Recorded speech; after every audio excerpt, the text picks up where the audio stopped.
कल की घटना सारे देश देख रही है।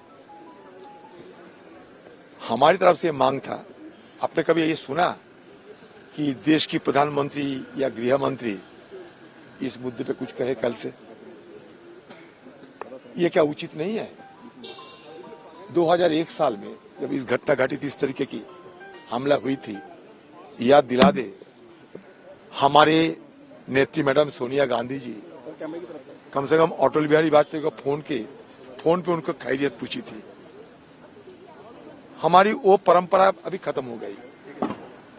रोजाना देश की बात होते हैं, देश की सुरक्षा, देश की ताकत, हमें मिसाइल दिखाना जाते हैं, बहुत कुछ दिखाए जाते हैं, लेकिन अंदर अंदर कितने खोखला हो गए हैं देश की सुरक्षा, ये क्या चिंता के विषय नहीं है हमारे प्रधानमंत्री जी को?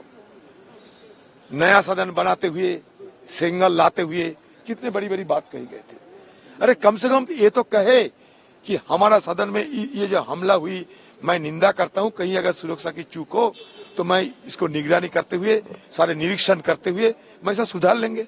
ये कहने में क्या आसमान टूट पड़ती? आप देशवासी को कहते हैं कि मोदी की गारंटी, तो लोग भी ये कहेंगे कि मोदी मतलब मुश्किल है। और क्या, मोदी की गारंटी के बदले मोदी मतलब मुश्किल हो गए।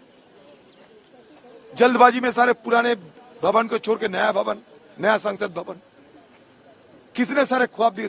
पूछो क्या हालत हुई आज? कोई भी कूद जा सकते।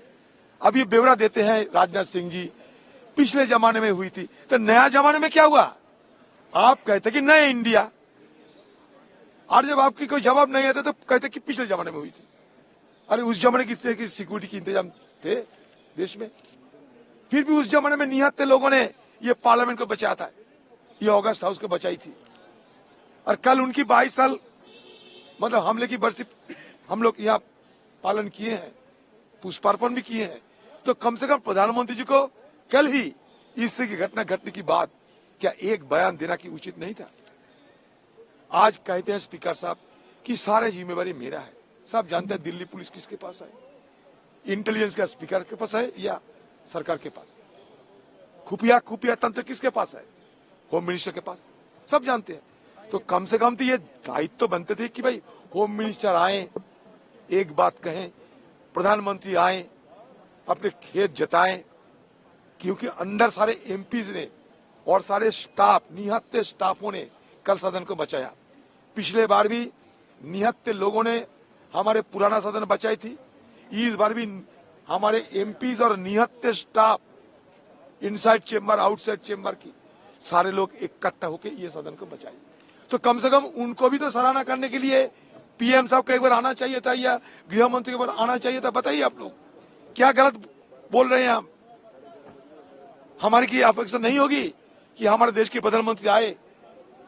आप जब ये सदन में घुसे थे, माथा ठोक कर घुसे थे, प्रणाम करते हुए, मंदिर मानते हुए घुसे थे, याद है आपका? लेकिन आज वो मंदिर में हमला हो गई, लेकिन आपको कोई इसमें फर्क नहीं पड़ते। लगता है कि कुछ हुआ ही नहीं देश में। इसी ज्ञान देते हैं दिन रात सुरक्षा के मुद्दे पे। और जब हमारी देश की सबसे बड़े पंचायत हमले की शिकार हो गए, अरे भगवान की आशीर्वाद, खुदा की दुआ कि उन लोग को हाथ में कोई खतरनाक हथियार नहीं थी, नहीं तो कल सदन के अंदर कितने एमपी को मौत होती, कितने स्टाफों को मौत होती, ये किसी को नहीं पता। भगवान बचा लिया, ईश्वर ने बचा लिया, अल्लाह ने बचा लिया कि अंदर तो आए लेकिन कोई खतरनाक हथियार बंद ना होकर आई थी।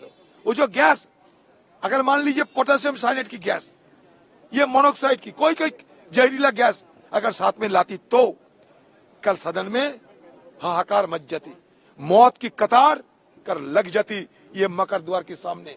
और वो मकर द्वार से हमें जाने आने में इतना परेशान कर रहे हैं, इतना पाबंदी लगा दिए हैं कि सारे मीडिया वालों के दुश्मन है क्या? सारे स्टाफों का दुश्मन है, जिन्होंने बचाओ क्या दुश्मन है? गलती आपका, दोष हमारा देते हो, ये बड़ी ताज्जुब की बात है। गिरवान में झांक के तो देखो, पता चलेगी। जो संसद भवन को सुरक्षा नहीं कर सकते, देश की सबसे बड़ा मंदिर संसद भवन को जो सुरक्षा नहीं दे सकते, वो देश को क्या सुरक्षा देगी। और जवाब देने से बचते हुए सदन में नहीं आते, बाहर से भी कुछ नहीं बोलते। ये शर्मिंदा की बात है। देश के प्रधानमंत्री को इस तरीके का अहंकारी ना होना चाहिए। ये सिर्फ अहंकार अहंकार और अहंकार की एक प्रकाश है।